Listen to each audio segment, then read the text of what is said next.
سلطان نور الدین زنگی یہ بہت بڑے اللہ کے ولی گزرے ہیں.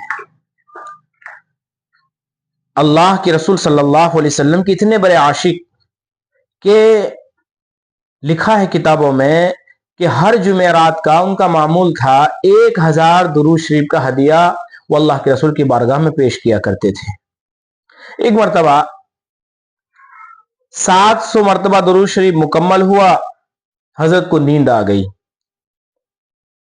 نیند آتے ہی خواب میں اللہ کے رسول صلی اللہ علیہ وسلم تشریف لائے اور فرمانے لگے نور الدین کیا معاملہ ہو گیا, کیا وجہ ہو گئی, آج تم نے 300 مرتبہ درود شریف کم بھیجا ہے. اللہ کے رسول صلی اللہ علیہ وسلم سے اتنا زبردست عشق تھا, اتنی محبت تھی. اس زمانے کے بادشاہ ہو کر کے 1000 مرتبہ درود شریف بھیجا کرتے تھے. آج ہم غریب فقیر ہو کر کے بھی اللہ کے رسول کی بارگاہ میں درود کا ہدیہ نہیں بھیجتے ہیں. یہ بہت بڑی افسوس کی بات ہے. لکھا ہے کتابوں میں کہ اللہ کے رسول صلی اللہ علیہ وسلم کا فرمان ہے کہ بھائی دنیا کے اندر جہاں بھی جو کوئی بھی اللہ کے رسول پر درود بھیجتا ہے اللہ تعالیٰ نے 2 فرشتے مقرر کر رکھے ہیں. اور ایک حدیث شریف میں لکھا ہے کہ ایک فرشتے مقرر ہے, ایک حدیث شریف میں لکھا ہے کہ کئی سارے فرشتے ہیں پوری دنیا کا گشت لگاتے رہتے ہیں. جہاں بھی اللہ کے رسول صلی اللہ علیہ وسلم کی ذات پر درود کا ہدیہ کوئی پڑھ رہا ہوتا ہے اس درود کے ہدیے کو وہ فرشتہ لے جا کر اللہ کے رسول صلی اللہ علیہ وسلم کی بارگاہ میں پیش فرما دیتے ہیں. اس لیے وہ لوگوں سن لو کان کھول کر کے, آخرت میں کامیابی پانی ہے, آخرت میں شادمانی چاہیے, آخرت میں سرخ روئی چاہیے, آخرت میں خوش نصیبی چاہیے تو اللہ کے رسول صلی اللہ علیہ وسلم پر درود کا ہدیہ بھیجا کرو. درود کی ڈالی, درود کی تھالی سجا کر کے اللہ کے رسول کی بارگاہ میں بھیجا کرو, یہی کام آئے گا. ورنہ یہ دنیا بے وفا ہے, دھوکہ ہے, یہ مکڑی کا جالا ہے, یہ دھوکے کا گھر ہے. یہ ساری کی ساری چیزیں یہیں دھری کی دھری رہ جانے والی ہے. جو کر کے جائیں گے نیک اعمال وہ اللہ کے رسول صلی اللہ علیہ وسلم کے اوپر درود شریف کا ہدیہ بھیج کر کے آپ کی خدمت میں درود شریف کی ڈالی پیش کر کے یہاں اس دنیا سے جائیں گے کہ قبر کی آنکھ کھلتے ہی ہم سرسبز و شاداب ہو جائیں گے,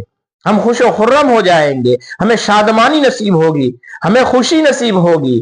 خیر بات دوسری طرف چلی جائے گی. سلطان نور الدین زنگی رحمت اللہ علیہ بہت بڑے بادشاہ اللہ کے ولی گزرے ہیں. اللہ کے رسول صلی اللہ علیہ وسلم سے اتنا گہرا تعلق تھا, اتنی زبردست محبت تھی, اتنی محبت کی شدت تھی کہ کیا ہی پوچھنا. ایک مرتبہ حضرت نور الدین زنگی رحمت اللہ علیہ سوئے ہوئے تھے. رات میں اللہ کے رسول صلی اللہ علیہ وسلم خواب میں آئے, کہا کہ نور الدین تو سو رہا ہے, 2 کتے مجھے پریشان کر رہے ہیں.